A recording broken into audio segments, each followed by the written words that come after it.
En Perú existen lugares donde, cuando cae la noche, hasta los más valientes prefieren no caminar solos.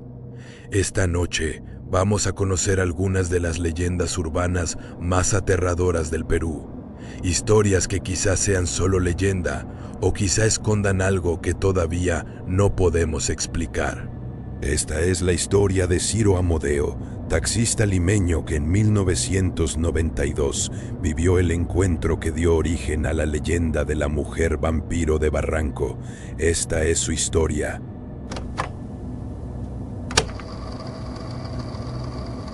Llevaba como 15 años manejando taxi de madrugada y uno cree que ya lo ha visto todo. Esa noche de invierno del 92 iba bajando por Barranco sin pasajeros, con la radio bajita y la neblina pegada al parabrisas.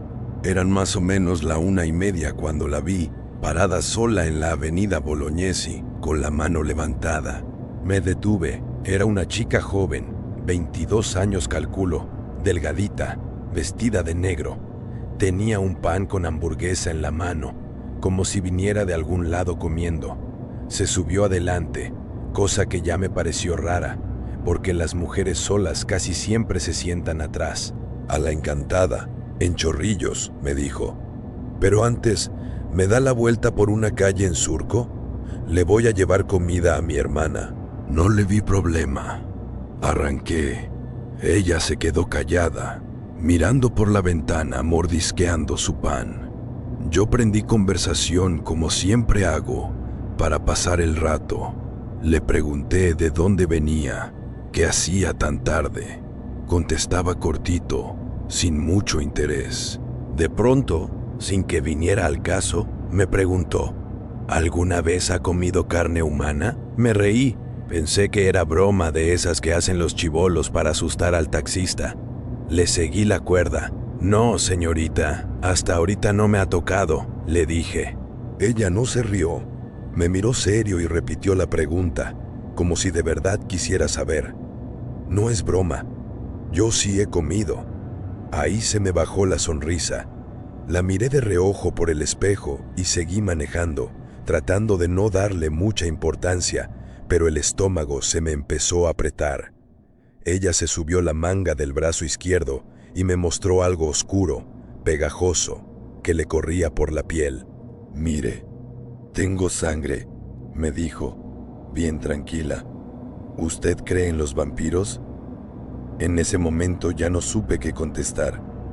Fijé la vista en la pista, agarré fuerte el timón y por instinto giré para meterme por otra calle, buscando de alguna forma cortar el viaje. Cuando volví a mirarla de reojo, un segundo nomás, ya no era la misma chica.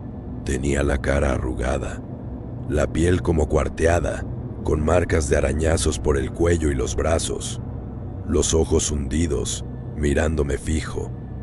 Ahí sí grité, no lo voy a negar. Frené en seco y le abrí la puerta a los gritos para que se bajara. No puso resistencia. Bajó despacio, sin apuro, y se quedó parada en la vereda mientras yo aceleraba tan fuerte que casi me subo a la pista contraria. Volví a Barranco dando vueltas, tratando de calmarme, y ahí empezó lo peor. La vi de nuevo, 2 veces esa misma madrugada, parada en esquinas distintas, siempre inmóvil, siempre mirando hacia donde pasaba mi carro.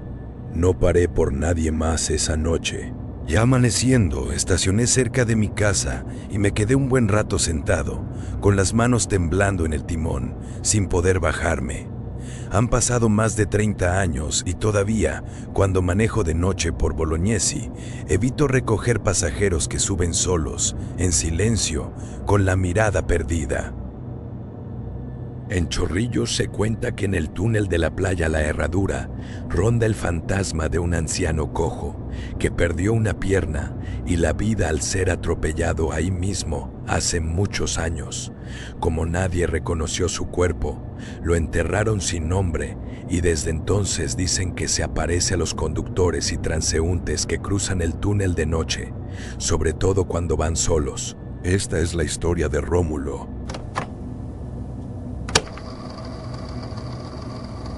Por más de 20 años he vivido a 2 cuadras de la bajada a la playa La Herradura, en Chorrillos.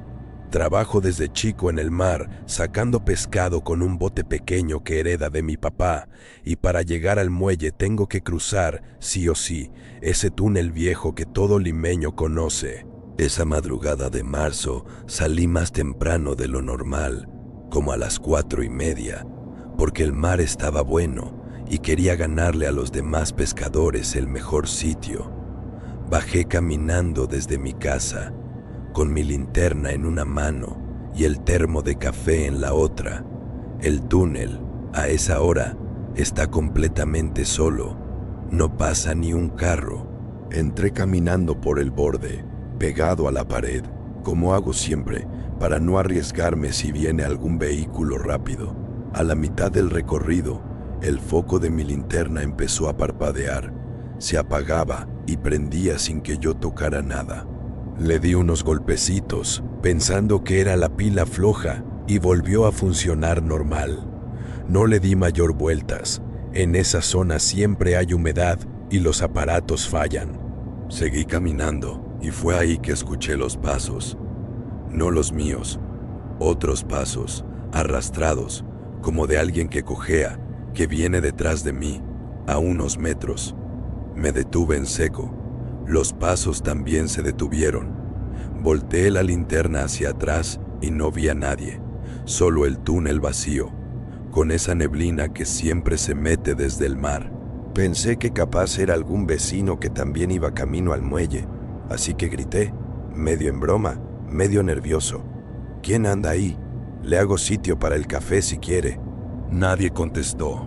Seguí caminando, más rápido esta vez, y los pasos volvieron a sonar, siempre a la misma distancia, ni más cerca ni más lejos, como si alguien calculara el paso exacto para seguirme sin alcanzarme.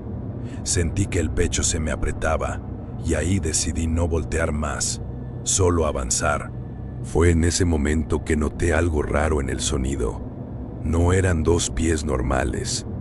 Era un paso, y luego un arrastre, como si a la persona que venía detrás le faltara algo, una pierna, o le costara mucho apoyar un lado del cuerpo. Ese sonido, ese paso, arrastre, se me quedó grabado en la cabeza esa noche y muchas noches después.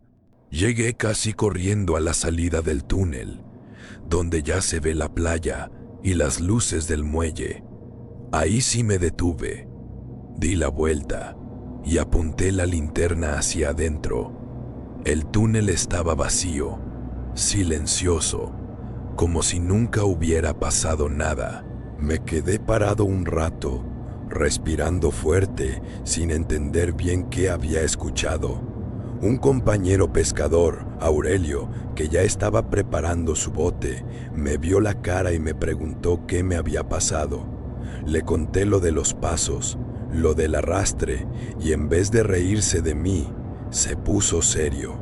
Eso mismo me pasó a mí hace unos años, me dijo, bajando la voz como si no quisiera que el mismo túnel lo escuchara. Dicen los más viejos del barrio que ahí murió un señor hace mucho tiempo, atropellado, y que nadie lo reclamó, que lo enterraron sin nombre. Desde entonces se queda ahí, buscando compañía para cruzar. No supe qué contestarle.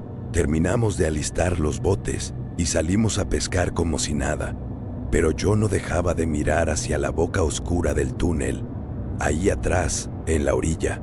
Desde esa madrugada cambié mi rutina. Ya no cruzo el túnel caminando solo antes de que salga el sol. Prefiero esperar 10, 15 minutos más, aunque pierda el mejor sitio de pesca, con tal de escuchar, además de mis propios pasos, ningún otro paso arrastrándose detrás de mí. La leyenda cuenta que una enfermera del Hospital Arzobispo Loaiza perdió a su prometido en un accidente y posteriormente murió en el propio hospital. Desde entonces, trabajadores y pacientes aseguran que una enfermera vestida de blanco y con una antigua capa azul aparece recorriendo los pabellones.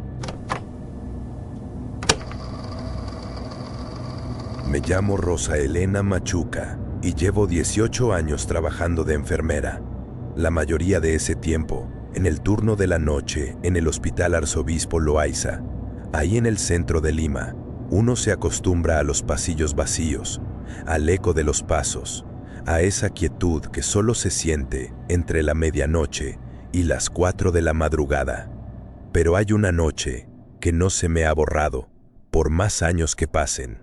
Fue un turno de un jueves, en el pabellón antiguo, esa parte del hospital que todavía conserva la construcción de hace décadas, con esos pasillos largos y las paredes altas. Yo estaba haciendo la ronda, revisando que todo estuviera en orden, cuando noté que una de las luces del corredor, al fondo, parpadeaba sin parar.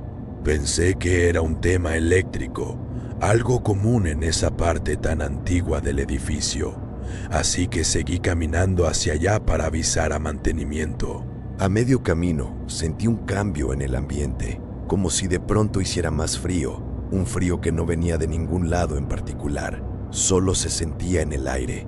Me detuve un momento, me froté los brazos y seguí avanzando, un poco más despacio.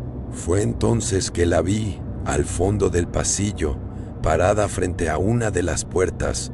Al principio pensé que era una compañera de otro turno, porque llevaba puesto un uniforme blanco con algo azul encima, como una capa. Me pareció extraño, porque hace años que ya no se usa ese tipo de uniforme en el hospital, pero en ese momento no até cabos, solo pensé que sería alguna enfermera jubilada que había venido de visita. Levanté la mano para saludarla y le dije, en voz alta, para que me escuchara desde la distancia: ¿todo bien por ahí? ¿Necesita algo?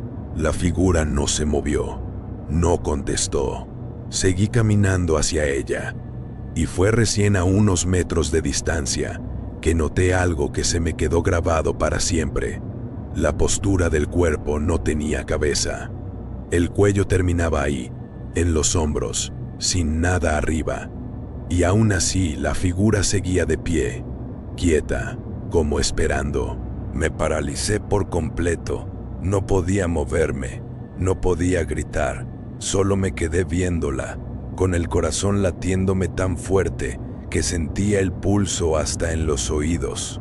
La figura, después de unos segundos que se sintieron eternos, empezó a moverse, no caminando como uno camina, sino como deslizándose hacia la puerta que tenía al costado, y ahí, sin abrir nada, sin hacer ruido, desapareció, como si la pared la hubiera absorbido. Me quedé parada en ese pasillo, sola, temblando, sin saber si correr hacia adelante o hacia atrás. Al final reaccioné y volví corriendo hacia la sala de enfermería, donde estaba otra compañera, Gladys, tomando su café antes de seguir con la ronda. Debo haber tenido una cara espantosa, porque apenas me vio entrar, se paró de un salto y me preguntó qué me había pasado. Le conté todo, tratando de que no se me quebrara la voz. Ella no se rió, no me dijo que estaba loca ni que había sido mi imaginación. Simplemente asintió, se quedó callada un momento y después me dijo que ya varias personas del hospital, con los años, habían contado cosas parecidas en esa misma parte del edificio antiguo, sobre todo cerca de esa hora de la noche. Me contó, en voz baja, la historia que se cuenta desde hace mucho en el hospital, que hace muchos años una enfermera que trabajaba ahí perdió a su prometido, un médico, de forma trágica, poco antes de la boda, y que la pena fue tan grande que ella nunca pudo superarlo y terminó perdiendo la vida en una de esas plantas del hospital en una época en que se estaban haciendo remodelaciones. Desde entonces, dicen, su presencia se quedó ahí, entre esos pasillos antiguos, y de vez en cuando alguien más la ve, siempre de noche, siempre en silencio. Terminé mi turno esa madrugada como pude, acompañada todo el tiempo por Gladys, sin querer separarme de ella ni un segundo. Han pasado varios años desde esa noche, y aunque sigo trabajando en el hospital, todavía, cada vez que me toca guardia nocturna y paso por ese pasillo del pabellón antiguo, camino un poco más rápido y evito, hasta donde puedo, quedarme sola ahí después de la medianoche. Hay una antigua leyenda en Arequipa que habla de una mujer llamada Mónica, una joven que aparece de madrugada en las calles, siempre vestida de blanco, buscando a alguien que la lleve a casa. Dicen que un hombre se atrevió a recogerla una noche, sin imaginar que aquella mujer llevaba años de haber fallecido. Esta es la historia de Bernardo. Esa noche salí tarde de trabajar, como siempre. Vivo en Arequipa desde que nací, y desde chico me gusta andar en moto por la ciudad cuando ya no hay casi nadie en la calle. Esas horas donde solo se escucha el motor y el viento. Sería la 1 de la madrugada cuando tomé, sin pensarlo mucho, la ruta que pasa cerca del cementerio general. Un camino que uso seguido porque me ahorra tiempo para llegar a mi casa. El cielo estaba despejado. Hacía ese frío seco típico de Arequipa en la noche, y las calles estaban completamente solas.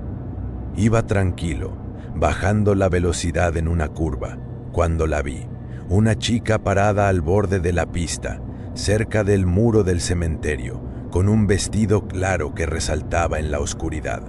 Me pareció raro verla ahí, sola, a esa hora, tan lejos de cualquier casa. Frené la moto y me acerqué despacio. Ella se veía nerviosa, se abrazaba a sí misma, como si tuviera mucho frío. Tenía la piel bien blanca, casi pálida, y el pelo oscuro le caía sobre los hombros. Le pregunté si estaba bien, si necesitaba ayuda. «Por favor, llévame a mi casa», me dijo, con la voz apurada. «Se me hizo tarde y mi mamá se va a preocupar». Le dije que subiera, y me indicó una dirección no muy lejos de ahí, por una zona tranquila de casas antiguas. En el camino, traté de hacer conversación, como hago siempre con cualquier pasajero. Le pregunté su nombre. «Mónica», me contestó. Fue casi lo único que dijo en todo el trayecto. Sentí que su mano, apoyada en mi hombro para sostenerse, estaba helada, más helada de lo normal para esa noche. Se lo comenté, medio en broma, y ella solo se rió bajito, sin contestar nada más.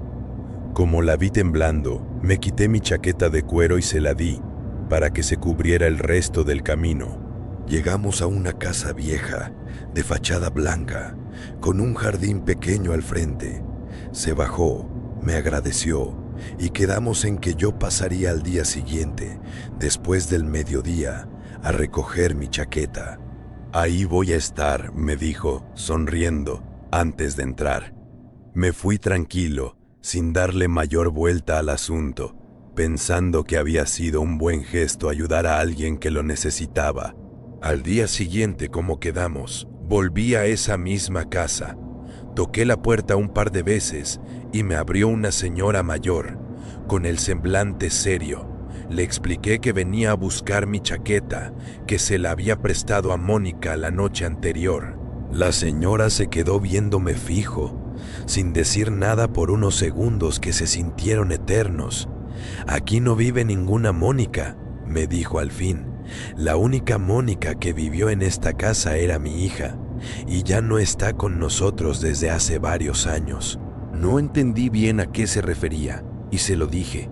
Ella, con los ojos llenos de agua, me explicó que su hija había fallecido hacía tiempo, siendo joven, y que desde entonces algunas personas, sobre todo hombres que andan solos de madrugada cerca del cementerio, cuentan haberla visto, siempre con la misma descripción: vestido claro, piel pálida, buscando que alguien la lleve a casa. Sentí que se me helaba la sangre en ese momento, con perdón de la expresión, porque no encuentro otra forma de decirlo. Le pregunté casi sin voz dónde estaba enterrada, La señora, todavía con los ojos húmedos, me dio la ubicación exacta dentro del cementerio, la misma zona por donde yo había pasado la noche anterior. Fui directo para allá. Caminé entre las tumbas hasta encontrar la que me había indicado, con el nombre de Mónica grabado en la piedra y una fecha que confirmaba que llevaba años ahí.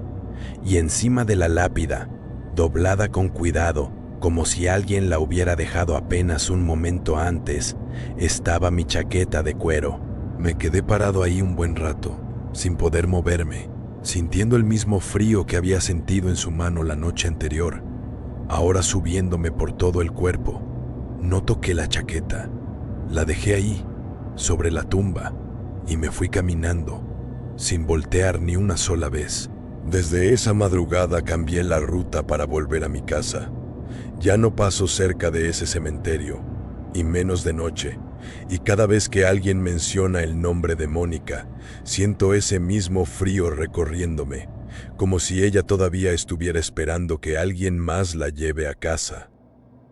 En pleno centro de Lima, en el cruce de las avenidas Garcilaso de la Vega y España, se levanta un inmueble que desde hace más de medio siglo carga con una de las leyendas más conocidas del país, la Casa Matusita.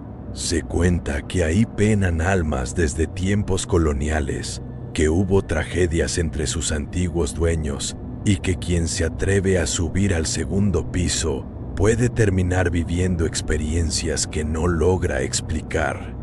Durante décadas, el primer piso de esa casa funcionó como una ferretería, un negocio de puertas abiertas al público, con clientes entrando y saliendo todo el día. Y sin embargo, según cuentan quienes trabajaron ahí, ni siquiera estar en un espacio tan cotidiano como una tienda los libró de vivir cosas que preferían no comentar en voz alta. Me llamo Walter Osorio y trabajé como vendedor en la ferretería que funcionaba en el primer piso de la Casa Matusita, ahí en el centro de Lima, durante varios años de mi juventud. Cuando recién entré a trabajar, un compañero más antiguo me advirtió, medio en broma, medio en serio, que en ese lugar las cosas no eran normales, pero yo, que necesitaba el trabajo, no le di mayor importancia. Pensé que era una de esas historias que se cuentan para asustar al nuevo. Los primeros meses, la verdad, todo fue tranquilo. Atendía clientes, ordenaba mercadería, cerraba caja al final del día. Pero empecé a notar cosas raras casi sin darme cuenta.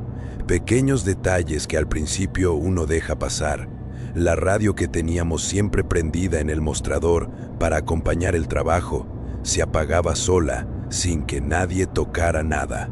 Al principio pensé que era un problema del cable, hasta que un día, en pleno movimiento de la tienda, con varios clientes adentro, se apagó de golpe frente a todos. Uno de los clientes hasta hizo un comentario, medio riéndose, de que ya empezó la casa a hacer de las suyas. El teléfono también nos daba problemas todo el tiempo, llamadas que se cortaban solas, interferencias raras que ningún técnico lograba explicar del todo, aunque venían seguido a revisar las líneas. Con el tiempo, ya ni nos sorprendíamos, simplemente lo aceptábamos como parte de trabajar ahí. Pero lo que de verdad se me quedó grabado pasó una tarde, ya cerca de la hora de cierre, cuando quedábamos pocos en la tienda. Estaba acomodando unas cajas cerca de la escalera que subía al segundo piso, esa parte de la casa que nosotros, como trabajadores, teníamos prohibido usar, porque ahí ya no funcionaba nada, solo quedaba como depósito viejo, cerrado con llave. De pronto escuché pasos, arriba, en el segundo piso, pasos fuertes, pesados, que no se parecían en nada a los que hacen los roedores o las palomas que a veces se metían por el techo. Eran pasadas claras, como de alguien caminando de un lado a otro, sin apuro. Me quedé quieto, escuchando, pensando que quizás algún compañero había subido a revisar algo, aunque sabía perfectamente que la puerta de arriba estaba cerrada con candado, como siempre. Llamé a uno de mis compañeros, Jacinto, que estaba cerca del mostrador, y le pregunté si alguien había subido. Me dijo que no, que la llave del segundo piso la tenía él mismo guardada en el cajón y que nadie la había pedido en toda la tarde. Los dos nos quedamos escuchando y los pasos seguían, ahora acompañados de un sonido que se sentía como si alguien arrastrara algo pesado por el piso de madera, despacio, de un extremo al otro del cuarto. Jacinto, que llevaba más tiempo que yo trabajando ahí, no se sorprendió tanto como yo. Solo negó con la cabeza y me dijo, bajando la voz, que eso pasaba seguido, que varios compañeros antes que nosotros habían escuchado exactamente lo mismo y que por eso mucha gente prefería no aceptar el trabajo cuando se enteraba de dónde quedaba la tienda o renunciaban a las pocas semanas sin dar mayor explicación. Terminamos de cerrar esa tarde más rápido de lo normal, sin comentar mucho más del tema, cada uno apurando sus tareas para poder irnos. Yo, esa noche, no pude dejar de pensar en esos pasos arriba, en ese segundo piso que se suponía estaba vacío y cerrado con llave desde hacía tiempo. Seguí trabajando ahí varios años más, la verdad, porque el sueldo me alcanzaba y ya me había acostumbrado a esas rarezas de todos los días. Pero nunca, en todo ese tiempo, subí por esa escalera, ni siquiera cuando alguna vez me tocó buscar algo que se suponía estaba guardado arriba. Preferí decirle a mi jefe que no lo encontraba antes que subir a comprobarlo yo mismo. En las minas de Perú hay una historia que se ha contado de generación en generación entre los mineros de la sierra, la del Muki, un duende pequeño que vive dentro de los socavones y que es considerado el dueño de esos espacios subterráneos. Esto es la historia de Santiago. Me llamo Santiago y llevo trabajando en minas desde que era joven, allá por la zona de Castro Virreina, en Huancavelica, cerca de las lagunas de Choclococha. Entré a trabajar en la mina San Genaro cuando apenas tenía 18 años, siguiendo los pasos de mi padre, que también había sido minero toda su vida. Los más antiguos del socavón, esos que ya llevaban décadas bajando a la mina, siempre hablaban del Muki como quien habla de un vecino más, alguien real, presente, al que había que tratar con respeto si uno quería salir bien de cada turno. Al principio, la verdad, yo no le daba mucha importancia a esas historias. Pensaba que eran cuentos de los mayores para meterle disciplina a los más jóvenes, para que no anduviéramos tocando cosas que no debíamos, o gritando dentro del socavón, o llevándonos algo que no nos pertenecía. Cada vez que empezaba un nuevo tramo de trabajo, veía a los más experimentados dejar un poco de su comida en una esquina o unas hojas de coca envueltas con cuidado, susurrando algo bajito antes de seguir con la faena. Yo los miraba de reojo, sin animarme a preguntar mucho, pero tampoco a burlarme, porque en el fondo, algo dentro de mí me decía que ahí abajo, en esa oscuridad, mejor era no arriesgarse. Llevaba unos meses trabajando cuando me tocó por primera vez entrar solo a revisar un tramo del socavón que se había quedado atrasado, uno de esos pasajes más antiguos y menos usados de la mina. El capataz me dio instrucciones claras, me entregó mi lámpara de carburo y me dijo que fuera rápido, que revisara el estado de la madera que sostenía el túnel y volviera antes de que empezara el siguiente turno. Entré caminando despacio, con la luz de mi lámpara iluminando apenas unos metros hacia adelante. El aire ahí adentro era distinto, más pesado, con ese olor a tierra húmeda que uno aprende a reconocer con los años.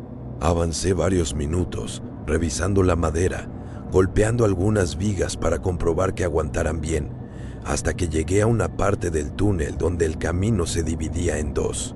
Fue justo ahí que escuché algo, un sonido pequeño, como de piedras cayendo, un poco más adelante, en el pasaje de la izquierda. Me quedé quieto, escuchando con atención, pensando que quizás algún compañero había entrado también, aunque sabía perfectamente que en ese momento no debía haber nadie más en esa parte de la mina. Levanté mi lámpara y avancé despacio hacia ese pasaje. El sonido de piedras cayendo se repitió, esta vez más cerca, y con él llegó otro ruido, un arrastre suave, como de algo pequeño moviéndose por el suelo del túnel. Sentí que el pecho se me apretaba, pero seguí caminando. Ya no sé si por curiosidad o porque mis piernas simplemente no me hicieron caso cuando quise detenerme. A los pocos metros, la luz de mi lámpara alumbró una figura pequeña, agachada cerca de la pared del socavón, rebuscando entre unas piedras sueltas. Al principio, pensé que era algún animal, quizás un cuy silvestre o algo parecido, pero cuando esa figura se enderezó un poco, entendí que no era ningún animal. Tenía forma de persona, pero muy pequeña. No llegaba ni al metro de altura, con el cuerpo robusto y las piernas torcidas, como si le costara mantenerse parado con normalidad. Su cabello era largo, de un color claro que resaltaba incluso en esa oscuridad, y el rostro lo tenía cubierto casi por completo con una barba espesa. Me quedé completamente paralizado, sin saber qué hacer, con la lámpara temblando en mi mano por lo fuerte que me latía el corazón. La figura se quedó quieta también, como si recién en ese momento notara mi presencia, y giró lentamente la cabeza hacia donde yo estaba. Sus ojos, chiquitos pero muy brillantes, se clavaron directamente en los míos y sentí una mirada tan intensa, tan penetrante, que por un momento me olvidé hasta de respirar. No sabía si correr, si quedarme quieto, si decir algo. Recordé, en ese instante, todo lo que había escuchado de los mineros mayores, sobre cómo había que tratarlo con respeto, sobre nunca faltarle el respeto, ni tratar de tocarlo o atraparlo. Así que, con la voz que me salió más temblorosa de lo que hubiera querido, le hablé. «Disculpe, señor», le dije, sin saber muy bien por qué usé esa palabra. No quise molestarlo. «Ya me voy, con su permiso». La figura no contestó nada, solo siguió mirándome fijo por unos segundos más que se sintieron eternos. Después, sin apuro, se dio la vuelta y caminó hacia el fondo del pasaje, con ese paso raro, medio torcido, hasta que la oscuridad se lo tragó por completo. Escuché sus pasos alejarse, cada vez más suaves, hasta que ya no escuché nada más. Me quedé parado ahí varios minutos, sin animarme a moverme, con la respiración todavía agitada. Cuando finalmente reaccioné, caminé de regreso por donde había venido, sin revisar nada más de lo que me habían encargado, apurando el paso todo lo que podía sin llegar a correr. Cuando salí del socavón, el capataz notó enseguida mi cara y me preguntó qué me había pasado, si había tenido algún problema con la madera. Le conté, con cuidado, tratando de no sonar exagerado, lo que había visto en ese pasaje de la izquierda. No se rió de mí, ni me dijo que estaba inventando cosas. Solo asintió, serio, y me dijo que a partir de ese día, cada vez que fuera a entrar solo a esa parte de la mina, dejara siempre mi ofrenda antes de avanzar, un poco de comida, algunas hojas de coca, lo que tuviera a la mano. Desde esa vez, cada turno que me tocaba trabajar en la mina San Genaro, sin excepción, dejaba mi ofrenda antes de bajar, con el mismo respeto que había visto en los mineros más antiguos desde que empecé. Y hasta el día en que dejé de trabajar bajo tierra, jamás volví a entrar a ese pasaje de la izquierda sin sentir, aunque fuera solo un instante, esa misma mirada pequeña y brillante siguiéndome desde algún rincón oscuro del socavón.